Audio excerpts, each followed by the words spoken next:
I'm Chucky. Wanna play? No, Chucky, nobody wants to play with you. You tend to kill people you play with. Dolls. Hi everyone, it's Ravioleaf here, and this is my first ever Wednesday Wramblings. I hope you'll enjoy it. Originally I had a very different subject in mind to be my first video, but recent events have convinced me I'm going to talk about Chucky. So I am a lifelong horror fan. I've watched horror movies since I was a kid, and there were only two movies that, as a child, were so scary I could not finish watching, at least not on the first attempt to watch them. The first of those movies is one that I definitely shouldn't have been watching, about a psychotic clown who was stalking the women who worked at a phone sex business. So definitely shouldn't have been watching that at that age. But the other movie that scared the hell out of me was the one featuring this little creep right here, Child's Play. I remember I made it almost all the way through the movie. It was like towards the very end during the climax, and I just got so scared that my parents had to take me out of the room. As a kid, I was terrified of him. Just like I'd try to go to sleep and I couldn't shut my mind off. I would just picture Chucky in my mind. And so I would try to fantasize about wrestling, basically just to shove his face out of my mind so that I could actually go to sleep. So I decided that for today I am going to talk about my love of the Chucky series. Obviously it started as a kid with the first movie, starring Catherine Hicks and, of course, little Andy Barclay, whose name I'm drawing a blank on right now, the actual actor. But just a fantastic movie all around, except for poor Aunt Maggie. She did not deserve what she got. So for those that don't know, the Child's Play franchise, which now is mostly known as the Chucky franchise, it no longer uses the Child's Play name, is based around a killer doll who is possessed by the soul of the serial killer Charles Lee Ray. Charles Lee Ray used the voodoo knowledge that he gained from a man named John in order to transform his soul into a Chucky doll. He did this to escape dying at the hands of the police, who had finally tracked him down. So in the first movie, he winds up purchased by Andy's mother, Karen, and given to him as a birthday present. For a series of events, he winds up killing his accomplice who fled and basically caused him to die. And then he decides to go after Detective Mike Norris, who was the police officer that shot him, forcing him to transfer his soul into the doll. So along the way, his body, originally he's just in a doll's body, but it begins to turn human with him in it. He originally thinks he's not going to feel any pain until he winds up getting shot and bleeds. So after that, he learns that in order to get out of the Chucky doll, he has to transfer his soul into the body of the first person he told his secret to, which makes no sense. That's like such an obscure freaking concept. And like, who comes up with the idea that if someone puts their soul into something else, they have to transfer their soul to... I'm sorry, that does not make sense. But that's how it goes in the first two movies, technically. Eventually, people find out that Chucky is real, and Chucky is eventually defeated by Karen when she shoots him through the heart. So the second movie is my absolute favorite of the franchise. Karen is no longer present. I believe they state that she's in a mental institution because, yeah, killer doll. People don't believe her, and the two police officers who witnessed this killer doll, they aren't confirming her allegations. So Andy goes into foster care and is eventually placed into the home of a couple named Phil and... I forget the mother's name, but it's not super important because she's going to die anyway. Spoiler alerts for a over 30-year-old movie. Almost 40 years now. So, but while there, he does meet and befriend not stepsister, I guess you'd say foster sister, Kyle, who was my favorite character in the franchise. Originally, they don't have a super close bond, though they're not argumentative either. Kyle is significantly older and is basically waiting to go out on her own, while Andy's still just this tiny little kid. And Chucky is resurrected at the plant that makes the good guy dolls. This is the one movie that really focuses in, I feel, on the good guy doll concept. The first one did to a degree. You see that there are commercials for good guy dolls. There's tool toy accessories for the dolls. Eventually, they kind of move away from the whole good guy thing, and it's just a doll in the later movies. But in the second one, good guy dolls are still all the rage, despite the urban legend, I guess you would call it, about a killer doll. Yes, it is talked about, but most sane people don't believe it. This is one of the instances where the crazy people are actually the ones who know what they're talking about. So Andy is obviously traumatized when he sees a good guy doll, and he finds one at the foster family's home. So they have to get rid of it so that it doesn't traumatize. Well, actually, no, they don't get rid of it. They just put it away. And Andy decides to try to get used to this doll. I believe its name was Tommy, to get over his fear. Unbeknownst to him, the now resurrected Chucky has come into the picture, still wanting to transform. Why do I keep saying transform? Transfer his soul into poor Andy's body. So Chucky destroys Tommy and buries him under their swing set. And he pretends to be Tommy and eventually reveals himself to Andy. Andy's able to escape having his soul stolen when Kyle shows up, sneaking into his bedroom after she went out against the rules. And, of course, the foster parents blame poor innocent Kyle, for tying Andy up in his sleep. So, Andy tells everyone, hey, it wasn't Kyle, it was Chucky. So, Phil throws Chucky into the basement. Andy knows Chucky's not going to stay in the basement. So Andy decides to go down there and eliminate the threat of Chucky once and for all. Unfortunately, while he's down there, Chucky, well, he doesn't want to die that easily. A fight ensues, and when Phil shows up, Chucky winds up killing him, as one does when one is an evil doll. So, I swear the mother's name is like right on the tip of my tongue, but I cannot remember it. But she, with her husband's death, she's been fighting all this time with her jerk of a husband because she wants to keep Andy. She loves this little kid. But yeah, now the husband's dead, she doesn't want to see Andy. So Andy is sent back to foster care. While grieving outside, Kyle is sitting on the porch swing and her feet are dragging on the ground, and she uncovers the body of poor Tommy. Of course, right before this, she thought she threw Tommy in the trash after Phil's death. So how is Tommy under her feet?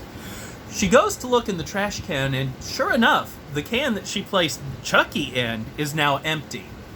She goes upstairs and discovers that the mother has been murdered, and Chucky forces her to take him to foster care so that he can finally get his hands on on Andy. So she reluctantly does that, but it even gets pulled over by police at one point, who sees the doll's nose bleeding. And she's able to miraculously convince him that while some dolls can pee, this one bleeds, because that is definitely something they're going to sell to children. So she's able to get the upper hand on Chucky briefly by slamming on the brakes and sending him flying through the windshield. But he does wind up getting the upper hand and forcing her to take him to get Andy. This eventually leads to one of the most iconic scenes in the entire franchise, which is set in the good guy doll factory where they make these creepy little dolls. And a big fight happens that has one of the most memorable kills in it. A random worker that no one knows his name. He's not important, but pretty scary stuff. And Chucky winds up super deformed in this. He wound up deformed in the first movie when he was burned, but he gets a little bit worse this time. Working together, Kyle and Andy are able to defeat Chucky, and sadly, that's the end of Kyle's story for approximately 30 years. Andy returns in part 3, now played by a new, older actor who has been sent to military school. Now, a lot of people do not like Child's Play 3. I do. It's definitely not as good as part 2. But Andy's now at military school. Chucky gets resurrected again, as one does when one is an evil doll, and mails himself to Andy, again, as one does. But somehow he decides that because he's in a new body, he can now tell someone else his secret. That person is now the first person he told his secret to, and so he can transfer his body into someone other than poor Andy. And that's exactly what he attempts to do by transferring his soul into, what's his name? I just had it. Tyler. Yes, into Tyler's body. Of course, Chucky being Chucky, he goes on a rampage and causes multiple deaths at this military academy.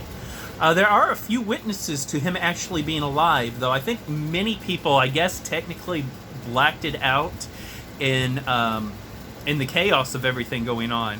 When he winds up replacing the paint guns with real guns. So during a paint war, one team winds up just destroying the other team with actual bullets, not realizing anything is wrong immediately. Eventually, Chucky he takes Tyler to a dark ride at a nearby carnival, which is how Chucky came across the deformed, scarred face that he has in the comedies, which are the next two movies. Andy and another student at the academy, De Silva, are able to track them down, destroy Chucky once and for all. Yeah, right. And save Tyler. So the movie took, I think, about a 7-year break, and when it returned, it was now a comedy.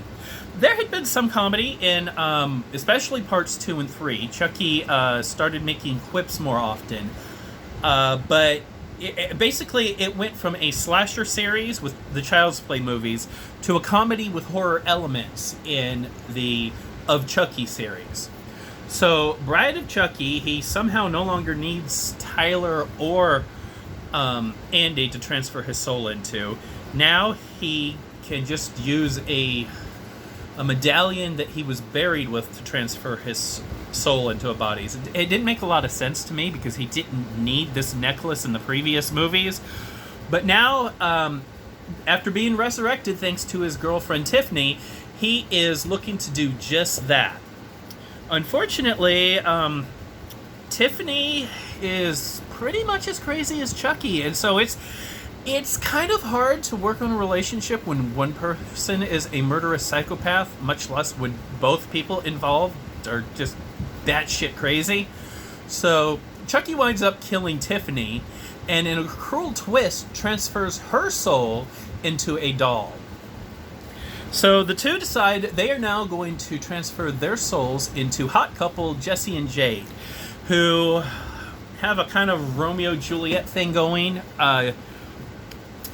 Jade's uncle, Tom Ritter, does not like them dating, and so, of course, that means he has to die, because jerk relatives have to die. Poor Aunt Maggie, who was not a jerk, but you get my point. Chucky and Tiffany wind up killing him after paying Jade and Jesse to transfer these two dolls to Hackensack, New Jersey, so they can get Chucky's medallion that will never ever need to be used again in the rest of the series. But in this movie, it's important. So eventually, Jesse and Jade wind up looking like they are murderers because everywhere they go, Chucky and Tiffany are killing people. And of course, it's probably slightly more realistic for people to believe that it was these two people committing the murders than the two dolls, but what do I know about reality? Eventually, they wind up in a graveyard, and a fight ensues. And if I remember correctly, is it Tiffany that kills Chucky, or... I think Chucky seriously won't... I don't know. Chucky dies for the millionth time. Tiffany also dies. but at the end of the movie gives birth.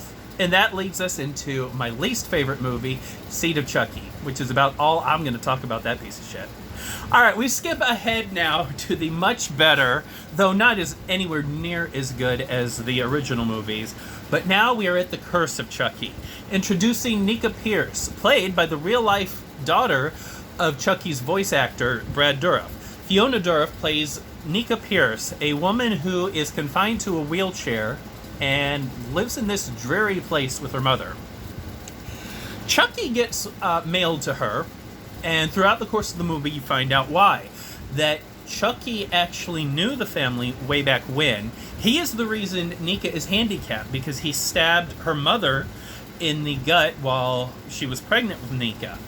And he was, if I remember correctly, he was obsessed with Nika's mother, and that's where he was at when the police got a tip-off about his location. So he was fleeing Nika's house when he was shot and killed in the original movie. So he comes back looking to make Nika's life hell. Basically kills her entire family. Again, spoiler alert. And unfortunately, poor Nika gets framed for this. Of course, no one's going to believe the doll killed it. Why is that not a believable defense? I'm sorry, it happens so often that we really should look into these murderous dolls more often. We now go to Cult of Chucky, in which Nika is in an institution for the alleged murder of her entire family. Of course, Chucky shows up. Yes, he has to, doesn't he? He doesn't often leave people alone, unless you're De Silva or Jaden Jesse, in which case he doesn't give a crap about you people anymore. So Chucky goes on a killing spree, killing multiple people there at the hospital, the doctors, other patients, and throughout all this, we get to see Andy for the first time in decades. Andy has not grown up very conventionally. He's got a bit of issues, which, as one does when they own a doll with a serial killer's soul trapped inside of it. So Andy actually comes up with a brilliant plan to get into the institution, and he does so.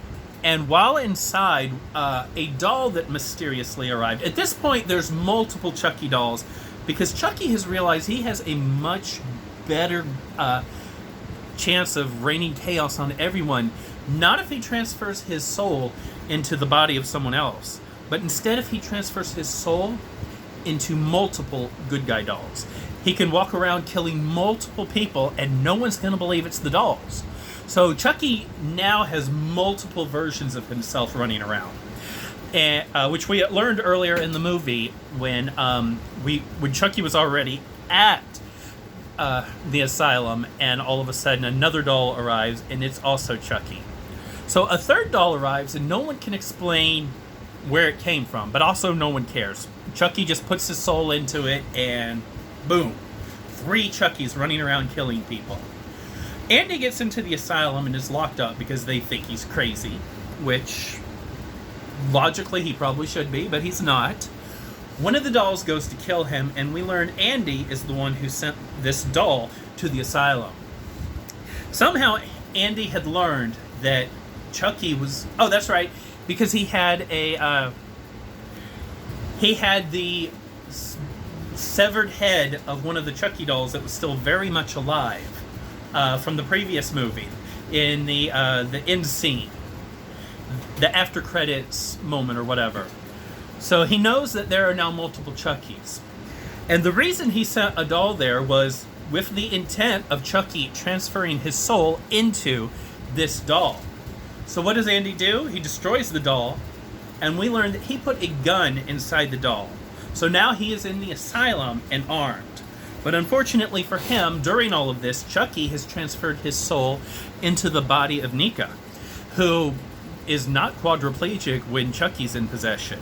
She's able to lock him up so he can't get to her, and flees with Tiffany, who has both a human version and a doll version sitting in the back.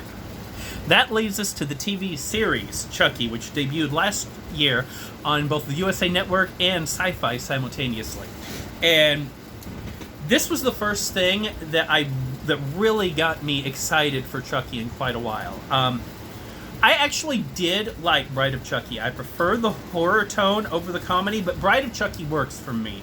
But Seed of Chucky was, oh god, it was so terrible that I dread the thought of going back and watching it.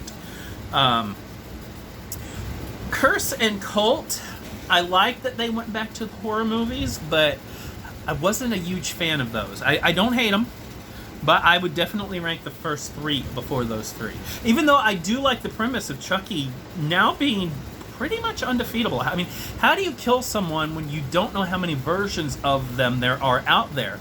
And that version can turn around and make new versions of himself. So enter into the Chucky series. A young teenager named Andy buys Chucky at a yard sale. He's kind of old to be playing with the dolls, you would think, but he has this weird thing about, I don't know, decorating mannequins or something. I don't know. I forget. It was last year, and I intend to rewatch it before the new season starts this year, but my memory's not the freshest on it, as you could probably tell from me forgetting names and all that stuff. I'm going off memory here. I didn't make notes. I just kind of, this is just me rambling. This is not anything that you should be relying on for your Chucky knowledge. I'm just spreading my love of Chucky. So, anyway, Jake winds up in possession with Chucky, and after Chucky kills his abusive father, who struck him because, if I remember correctly, Jake basically tried to force his dad to acknowledge that he's not going to quit being gay, and his dad didn't like it and slapped him, and shortly after that, Chucky kills his dad. So, Jake goes to live with his aunt, uncle, and cousin. And to note that Jake's father is played by Devon Sawa, who played twins. He also played Jake's uncle that he goes to live with. So Jake goes to live with them. Through all of this, he's basically psychologically tortured by Lexi. At the end of the series, Lexi, I guess, is supposed to be considered to be redeemed because she's no longer a jerk to Jake. But I'm sorry, I despise Lexi. I have not forgiven her for mocking Jake's father's death to his face intentionally to harm him. And one of the things I did despise about the series was the fact that Jake's cousin Junior is Lexi's boyfriend, and he puts up with all this crap. He does occasionally complain about the way Lexi behaves, but I don't know, if someone mocked my uncle's death, I'm not going to continue to date that person. I'm just not. It's not happening. So that was one of my complaints with the series, but also Junior kind of sucked all around. So what do I know? There's some stuff at the end of the season that I don't feel made any sense. But so Jake knows Chucky's alive, but no one's going to believe him. And on top of that, Lexi has pushed Jake to the breaking point where he is actually thinking about killing Lexi thanks to Chucky's prodding. He does back down, and Chucky decides to do it himself in some hilarious moments in which he admits to Lexi's little sister that he intends to kill Lexi, and the little sister doesn't really care all that much. He even invites her to come with him when he goes to kill Lexi. And she passes, but she isn't concerned about what Chucky's going to do. Sadly, Lexi does not die. Eventually, when she realizes, A, that Chucky's alive, and B, that she had basically pushed Jake to the breaking point, to the point that he actually wanted her dead, they kind of start to make up and work together along with Jake's new boyfriend, Devin, to stop Chucky. Chaos ensues, and I don't want to spoil too much, but I'm going to. Andy and Kyle return. Yes, finally, they are back in town hunting down all the variations of Chucky that they can. And in the first, I believe it was the first or second episode, I'm pretty sure it was the first, Jake got a phone call from an unidentified male who eventually we could piece together was Andy asking about the doll he came into possession of. And so Andy and Kyle come together and look to help the kids take down Chucky. Lots of shenanigans go on during all this. Kyle winds up blown up, seemingly. I actually think she's alive. And one of the trailers is very brief, but there's a scene with someone in what looks like Kyle's attire running. And also in the finale of Chucky, I think you see a leather glove that was very similar to hers. Maybe it wasn't hers, but here's hoping Kyle is still alive. Even though that wouldn't make sense, because they said in the explosion that seemingly killed her, there were only 3 people in that place. A news report said bodies were located there, and yet at least 2 of the people who were there survived. So where are these bodies? And if Kyle wasn't one of the bodies, how were there bodies there? Maybe there were bodies downstairs that had been killed that were kept off camera so that to create confusion. I don't know, but anyway, fingers crossed. Is crossing fingers twice bad luck? I can't remember. I might be mixing that up with something else. But fingers crossed Kyle does return and has a bigger role.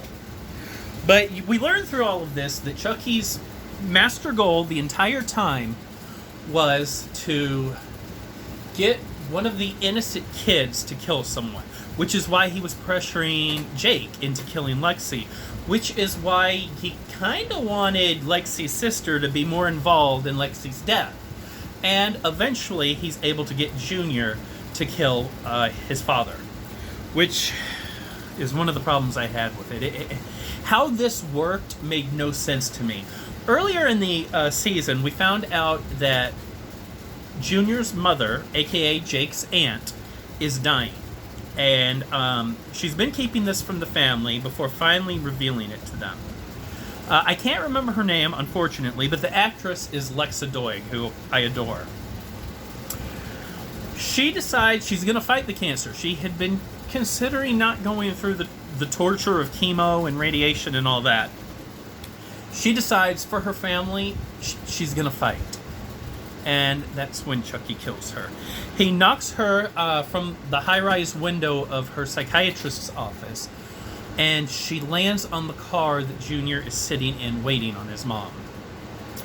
So, throughout all of this, Junior, he did not believe Lexi, Jake, and Devin when they told him that Chucky was alive and killing people. He adores his mother, and of course she adores him. She dies violently in a way that does not make sense. How did she... I mean, who is going to jump from a window and land on the car that their child's in? And then later on, Junior finds out Chucky is alive and doesn't piece together that, if they were telling the truth about Chucky being alive and killing people, maybe my mom dying right on top of me wasn't suicide. But no, he never does. He just buys into everything. And decides to kill his dad. I honestly don't remember what the point of that was. I think it maybe enabled Chucky to spread his soul even further than he currently could. But eventually, a bunch of murders happen. Devin's mother is also killed. I felt let down by that storyline. At times, it seemed like she might know more about Chucky than she was letting on, but then she died without us ever finding out if that was true. And I had read a theory before she died that maybe we would find out that Tyler was actually Devin's mother, but that never came to fruition. It still technically could, but it was never revealed in season 1. But throughout this, we should mention Nika. Nika is half the time possessed by Chucky and half the time herself. It seems that she switches back. Is it when she sees blood or takes a slight bump to the head? One or the other. But there's a scene in the movie where she is in control of her body, but is trying to convince Tiffany that she's still Chucky. So she's acting like Chucky as much as she can, and Tiffany isn't buying it. And Tiffany proves it quite easily by stabbing Nika in the leg. And Nika, being quadriplegic, doesn't even feel it. Whereas Chucky would have, because for whatever reason, the mystical powers or whatever, he can walk and feel in his legs. So she knows that Nika is able to regain control of her body. And so Tiffany actually turns on Chucky throughout the series and falls in love with Nika. But Nika's not batshit insane like Chucky was. And Tiffany is terrified of Nika leaving her, so she removes Nika's legs and arms. So what the heck are they going to do with Nika in this new season? It's just hard to wrap my head around. The season also kind of ends with Andy being abducted by Tiffany in doll form. This is the first time that Andy and Tiffany have ever met, because Tiffany was introduced in Bride of Chucky, in which Andy is not present. So these two have never interacted, so it'll be interesting to see where that goes. That about sums it up, I think, for this episode. This went way longer than I thought. So I hope you enjoyed it. Maybe you did if you're a fan of Chucky. If you're not, maybe, I don't know, my enthusiasm appealed to you. Whatever the case, I hope you will like and subscribe and tune back in again another time. Friday, I plan to play some Fallout. Fall Guys. I always want to say Fallout Guys. Fall Guys. And next week, there will be another Wednesday Ramblings. I don't know what I'll be talking about. That'll come whenever I decide to record an episode. My original first episode of Wednesday Ramblings wasn't intended to be about Chucky, but that's what wound up happening. And so we will see next time what we talk about. But for now, this is Ravioleaf, hoping you have a great day and sweet dreams.